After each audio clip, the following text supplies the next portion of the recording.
నమస్తే మేడం. ముందుగా నర్సీపట్నం నియోజకవర్గంలో చేసిన అభివృద్ధి పనులు కానీ ఎన్నికలైన తీరు కానీ ఎలా ఉందని చెప్పారు? చాలా అద్భుతంగా ఉందండి. ఈ గత 5 సంవత్సరాల నుంచి మన యొక్క నర్సీపట్నం అభివృద్ధి ప్రజలు ముందుకు వెళ్తుందని ఘంటాపథంగా నేను చెప్తా ఉన్నాను. సో మా నర్సీపట్నంలో 4 మండలాలు ఉన్నాయి, ఒక మున్సిపాలిటీ. సో 4 మండలాలని ఆయన ఈక్వల్గా డెవలప్ చేశారని చెప్తాను. ఎందుకంటే మన అనకాపల్లి జిల్లాకి తలమానికంగా తయారవుతున్నటువంటి మన 500 crores మెడికల్ కాలేజ్ అనేది చాలా అద్భుతంగా అవుతుంది. సో అది మెయిన్ చెప్పాలనుకుంటున్నాను. అదేవిధంగా సో అది రాబోయే ఒక 1.5 year అది ప్రజలందరికీ అందుబాటులో ఉంటుంది. అది ఎంత అద్భుతంగా నడుస్తుందో అన్నది ఫ్యూచర్లో ప్రజలందరూ చూస్తారు. అదేవిధంగా ఒక గొలుగొండ మండలం విషయానికి వస్తే, సో గొలుగొండ మండలానికి గత ప్రభుత్వంలో ఫారెస్ట్ మినిస్టర్గా చేసినటువంటి అయ్యన్ పాత్ర గారు కూడా ఆర్లో రోడ్డును వేయలేకపోయారు. ఈయన మొదట ప్రమాణ స్వీకారం చేసిన కాడి నుంచి ఎంతో శ్రమించి ఆ రోడ్ని కంప్లీట్ చేయగలిగారు. సో అది ఏంటంటే ఓన్లీ మా యొక్క నియోజకవర్గానికి కాకుండా అల్లూరు సీత కొన్ని కొయ్యూరు మండలానికి, కొన్ని మండలానికి ఘాట్ వెళ్ళే వాళ్ళందరికీ చాలా అద్భుతంగా పనికొస్తుందని తెలియజేస్తా ఉన్నాను. అదేవిధంగా నాతవరం విషయానికి వస్తే ఎత్తిపోతల పథకం కింద తాండవ రిజర్వాయర్ని డెవలప్ చేయడం జరిగింది. 450 crores దాన్ని డెవలప్ చేయడం జరుగుతూ ఉంది. అదేవిధంగా ప్రతి ఒక్క మా మున్సిపాలిటీ విషయానికి వస్తే మాకున్న 28 వార్డుల్లో 17 సచివాలయాలకు గాను 2 PHCలు ప్రొవైడ్ చేయడం జరిగింది. సో 2 కోట్లతో అవి ప్రజలందరికీ అందుబాటులో వచ్చే సౌకర్యాలు అందరూ యూటిలైజ్ చేసుకుంటా ఉన్నారు. సో అదేవిధంగా మాకు ఆయన చేసినటువంటి ఎన్నో కార్యక్రమాలు మున్సిపాలిటీ అభివృద్ధి పథకం ముందుకు తీసుకెళ్తున్నాం. ముఖ్యంగా చెప్పాలంటే అది మెయిన్ రోడ్ అవనమని 100 feet రోడ్ ఒకటి, 30 feet road from the RCM school Boddapalli నుంచి నర్సీపట్నం వెంకటేశ్వర స్వామి టెంపుల్ వరకు ఉండింది. ఇంకా చాలా డెవలప్మెంట్స్ జరుగుతూ ఉన్నాయి. ఆయన హయాంలో అయ్యన్ పాత్ర గారి హయాంలో ఏవైతే జరగలేవో అంతకు 10 రెట్లు నర్సీపట్నం అభివృద్ధి పథంలో ముందుకు వెళ్తుంది అన్నది ప్రజలందరికీ తెలుసు. సో ఒకప్పుడు అయ్యన పాత్రుడు అడ్డా అనుకునే నర్సీపట్నాన్ని గణేష్ అన్న అడ్డాగా చేయగలిగిన ఆయన సఫలమయ్యారని మేమందరం సంతోషిస్తా ఉన్నాం. సో రాబోయే రోజుల్లో కూడా ఆయన ఎమ్మెల్యేగా గెలిచి మినిస్టర్ అవుతారని ఆశిస్తా ఉన్నాం. సో దీనికి కానీ జగన్మోహన్ రెడ్డి గారు ధన్యవాదాలు తెలియజేస్తా ఉన్నాం. అలాగే ఇక మనం చూసుకుంటే ఎన్నికలయ్యాక కూడా పథకాలు రిలీజ్ చేయడం ఎలా ఉంది మీకు అసలు?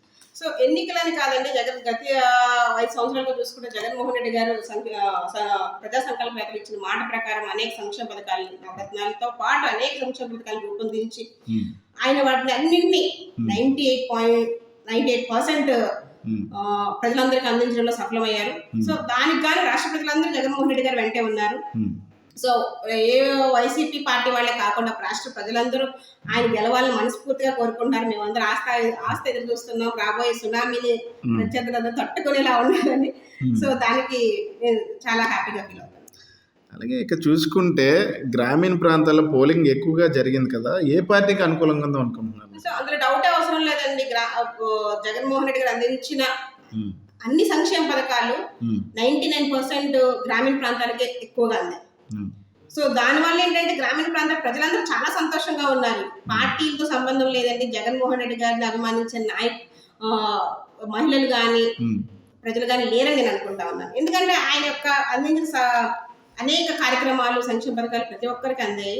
సో అంటే వితౌట్ 1 రూపీ కూడా ఎక్కడ ఫ్రాడ్ జరగకుండా, లంచం అనేది లేకుండా వారి అకౌంట్లోనే రూపాయితో సహా పడింది. సో దానికి గాను అసలు చాలా హ్యాపీగా ఉన్నారు ప్రజలందరూ నేను భావిస్తాను. ఓకే, ఫైనల్గా మరో 2 వారాల్లో కౌంటింగ్ జరగనుంది. ప్రజల తీర్పు ఎలా ఉండబోతుంది అనుకుంటున్నారు? మంచి అటువైపు ఉంటే ప్రజలందరూ అటువైపు ఉంటారని నమ్ముతామండి. జగన్మోహన్ రెడ్డి గారి యొక్క వ్యక్తిత్వము, ఆయన యొక్క ప్రజల్ని మంచి కోరుకునే తత్వమే ఆయన కాపాడుతుంది. సో డెఫినెట్లీ ప్రజలందరూ ఆయన వైపు ఉన్నారు. పక్క రాబోయే 30 years కూడా జగన్మోహన్ రెడ్డి గారు ముఖ్యమంత్రి అవుతారని ఆశిస్తాను. ఓకే, ఫైనల్గా మరి ఎన్ని సీట్లు రావచ్చు అనుకుంటున్నారు జగన్మోహన్ రెడ్డి గారికి? జగన్మోహన్ రెడ్డి గారు 175 అండి. అంటే మేము ఆశిస్తున్నది ఏంటంటే జగన్మోహన్ రెడ్డి గారు ముఖ్యమంత్రి అవ్వాలి. మేమందరూ ఒక 150 వరకు వస్తాయని మేము ఆశిస్తా ఉన్నాం. చూద్దాం. పక్క కుప్పం, మంగళగిరి, కాకినాడ జగన్మోహన్ రెడ్డి గారు దుమ్ము దులుపుతారు. సో ఆయన యొక్క సంకల్పమే మమ్మల్ని అందరినీ ముందుకు నడిపిస్తూ ఉంది. రాష్ట్ర ప్రజలందరినీ అభివృద్ధి పదాలు నడిపిస్తూ ఉంది. దేశంలోనే ప్రతి ఒక్కరు జగన్మోహన్ రెడ్డి గారు రూపొందించినటువంటి ఈ వాలంటీర్ వ్యవస్థ గురించి మాట్లాడుకుంటా ఉన్నారు. మనం చూసాము గత 2 సంవత్సరాల నుంచి స్టాలిన్ గారు, తమిళనాడు ముఖ్యమంత్రి స్టాలిన్ గారు కూడా ఈ వాలంటీర్ వ్యవస్థను తీసుకొద్దామని సన్నాహాలు చేస్తూ ఉన్నారు. డెఫినెట్లీ రాష్ట్రం మొత్తం ఇది ఒక తలమానికంగా ఉంటుందని వాలంటీర్ వ్యవస్థ అని నేను ఆశిస్తా ఉన్నాను. అలాంటి జగన్మోహన్ రెడ్డి గారి ప్రభుత్వంలో నేను పనిచేసినందుకు నేను చాలా హ్యాపీ, చాలా సంతోషం. Okay, thank you madam. Thank you so much.